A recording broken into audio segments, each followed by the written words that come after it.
Ayan, totoo nga po ang sinabi ni Mami Ellen kay Viancy. So, ano nga ba yon?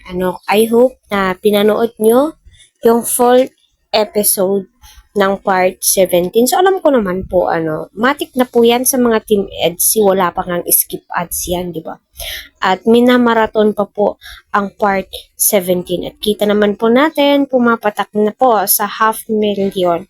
Ilang araw niyan, my God, baka milyones na, kasi sa dami pa naman ng nagmamahal kay Viancy, halos sinishare lahat ng mga videos po ni Viancy, So, ayan, shout out po sa Team EDSI na nakatune in sa aking channel. Naway nasa mabuti po kayong kalagayan. Unang-una, naway suportahan po natin si Kalingap Rab, Kuya Val, Kalingap Eds, at ang buong team Kalingap #1 Scouter. Yes, no, pinatunayan po ito or sinabi po ito ni Mami Ellen na mabait nga daw po itong si Viancy. So, pinatunayan po ito ni Kalingap Rab sa kanyang live at ni Kuya David.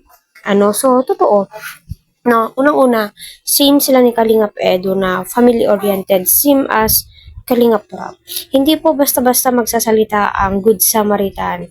Pupurihin ka, kung hindi ito totoo.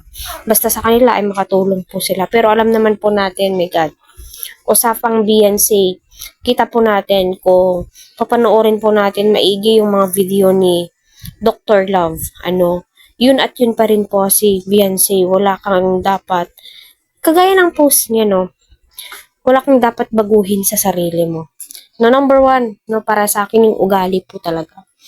Remarks na po yung ugali. At kita naman po natin until now, napaka-humble po ni Viancy at lalong-lalo na po yung BTS ni Sir Jello Mags, magkalayo sila ni Viancy. Kita po natin napakamahinhin at napakabait na dalaga. Kaya marami ang nagmamahal at yung mga viewers po natin, hindi po sila nagkakamali ng duda kay Viancy na napakabait at napakamasunurin kagaya ng sinabi ni Kalingap Rab, di ba?